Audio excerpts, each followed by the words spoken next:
Mike McMullan, sophomore, redshirt sophomore this year, right? Yep.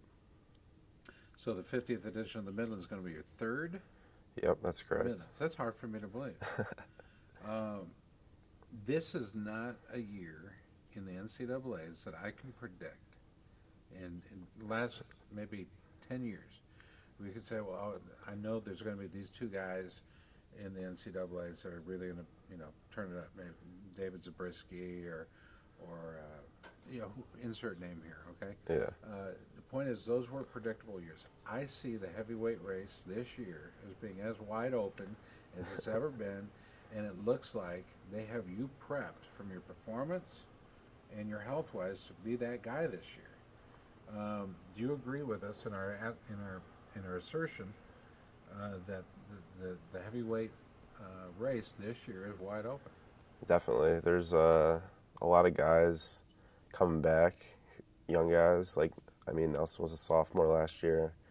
I think we had 3 redshirt freshmen place at heavyweight, and then you got, guys coming off red shirts.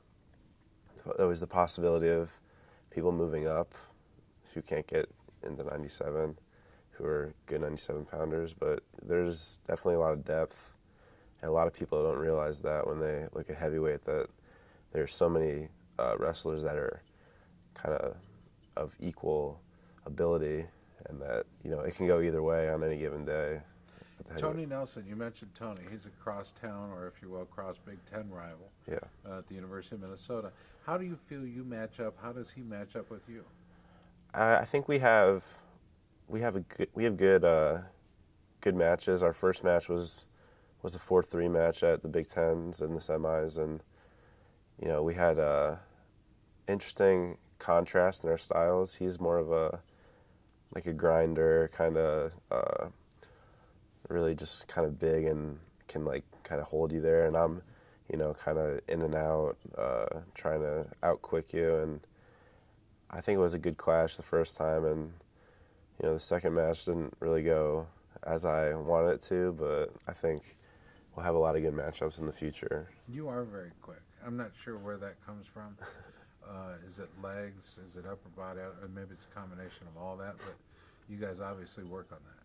Yeah, I wasn't always a heavyweight. Growing up, I was, an average sized kid, and I played a lot of other sports, so kind of abilities from other athletic areas can kind of come together on the wrestling mat, and it shows, I guess, out there. When did you really start to grow? What year were you in school? Probably this summer, between my sophomore and junior years. Okay. I had a shoulder surgery, and I wrestled 189 the year before, and the shoulder surgery kind of immobilized me to an extent where I wasn't really doing a lot of activity, kind of just laying around the house and stuff. So that's probably when I packed on a majority of my weight.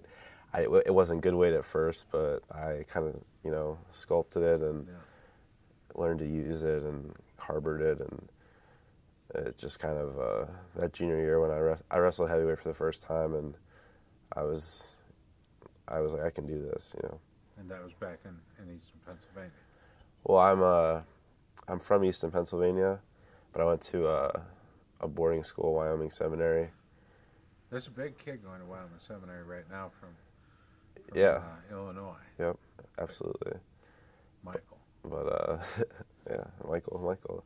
Michael Johnson. Michael Johnson is a big kid. It's Michael Johnson Jr., but he's got some big shoes to fill back at seminary. We have a good upperweight tradition at seminary, and he's definitely carrying the torch right now, which is good to see. I believe that's one of the reasons he told me I go back to Michael at 6 years old. He wrote to me, and all he wanted for Christmas or his birthday was a coach's pen from Takedown Wrestling. And so I sent him one, and he used it to sign all his brackets. And he calls me up and lets me know how he does in his tournaments and whatnot. So I've stayed in touch with this kid. And then all of a sudden he's 6'4", and he's still at 60 pounds. It happens. It happens overnight.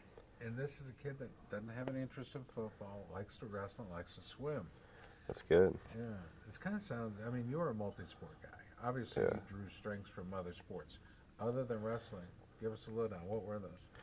So I was, I mean, a lot of kids are, involved in football programs when they're younger, and I was running back. I was, playing every Sunday, and middle school and high school playing football, at a more kind of competitive level, and you really have to get acclimated and used to the type of athletes you're going up against in that sport because it's so diverse in different positions and whatnot.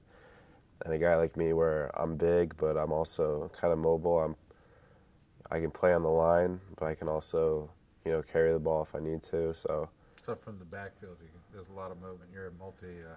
yeah, You've got a lot of dangerous attributes.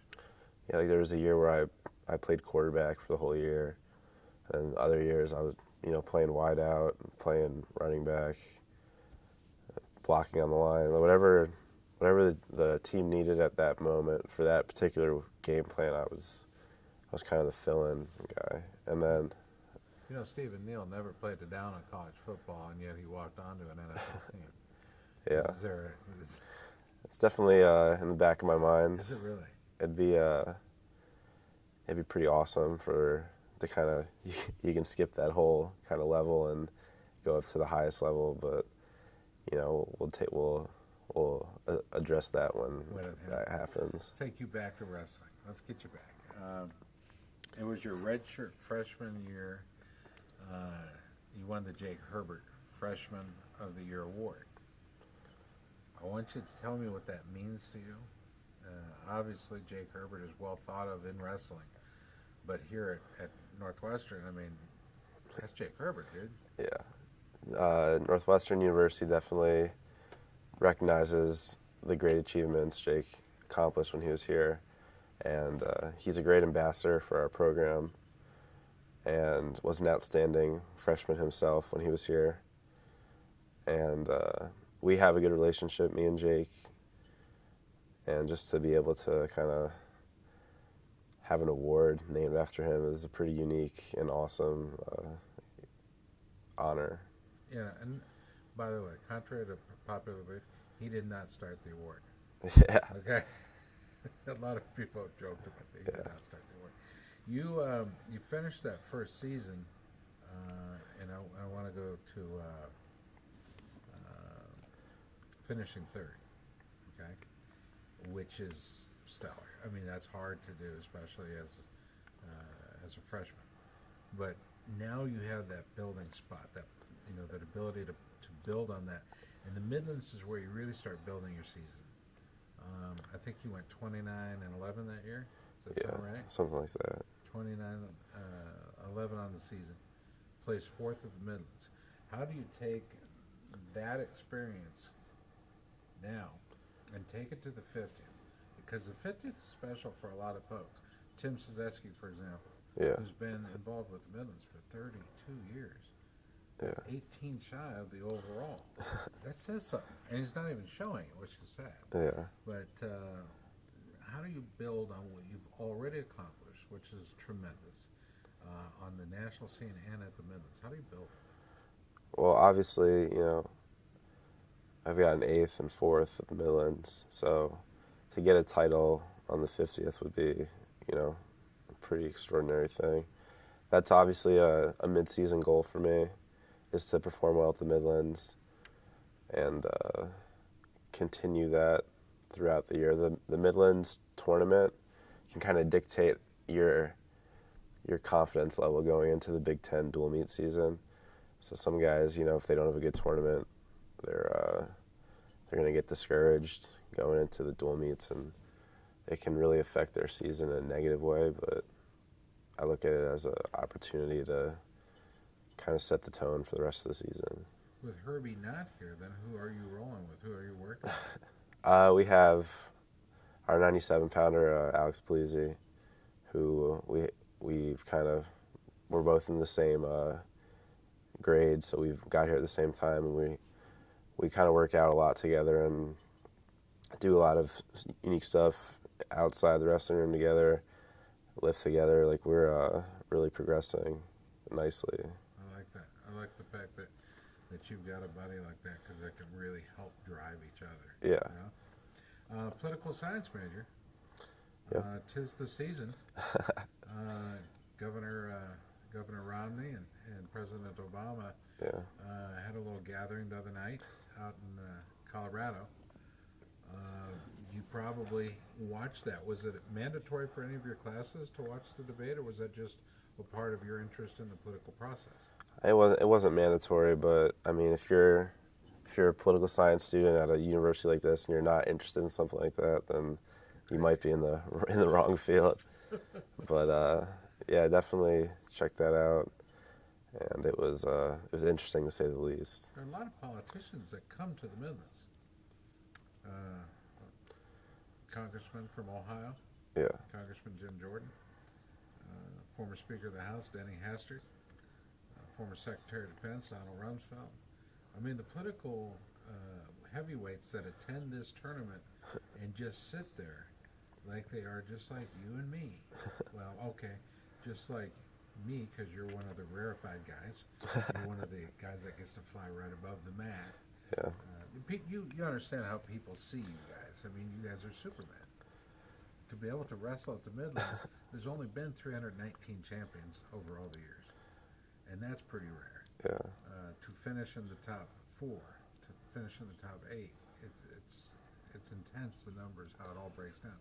But they sit there and are as equally amazed watching you guys. And I think that says something. But the fact that you're a political science guy most likely will end up in a governor's office or in a national office in Washington, D.C., working for the federal government or working for the people. I think that says something a lot about how you see this sport and how it plays into your development. Or am I reading more into it than is there? No, it's definitely. I mean, I don't really think of us as like Supermen when we're out there. It's just kind of part of the schedule for us. But Yeah. it's nice to know that that the fans really appreciate the competitiveness at the tournament. I think fans want to come and watch the suspension of reality for just a little bit. Yeah. And they want to remember back when they were kids and what it was like wrestling when they were kids. And you guys they're living through you guys and your actions. Let's take this year and how you're starting the season this year compared to the last couple of years. What have you done differently this year? A big focus for me this off season was to try and put on a little size going into the season, and try and maintain that throughout the progression of the season. Because a lot of times you can put on weight in the off season, and you're working out twice a day, you're running, you're doing all this stuff, and it naturally comes off. So for a guy like me, where I'm, some would say, undersized at heavyweight, to be able to put weight on and keep it on is a really crucial kind of element of my progression as a wrestler this year. I know a 5'10" undersized heavyweight that became an NCAA champ recently. Yeah. And he's now coaching at Lehigh, named David Zabriskie. Yeah. So I think there's a whole lot of folks out there that might disagree with anybody's assessment of undersized heavyweight and his ability. Yeah. I just got a really good feeling about not only your ability, but where you're going to end up this year. It's going to be an exciting year. Already an All-American. Yeah. That's a hard hurdle to get over, isn't that? That's what I've heard, yeah. Yeah. What do you want to tell people? The 50th anniversary, as you know, there's going to be 10 guys here that wrestled in the first one or won the first one. When it was in a high school in Really? western suburbs here. I did not know that. That's pretty neat. Yeah. It's really cool. That in and of itself is pretty cool. Yeah. Historically, I'm a historical guy, history guy. What would you like to share with wrestling fans out there why they should be coming to immerse themselves in the magic waters of the Midlands? One more time. Because it's a great environment. You're not going to get an environment like that kind of outside the NCAAs, I feel. Like that competitive in-season type big tournament feel. and you're around people who are as passionate about the sport as you are. So I don't see any reason not to go.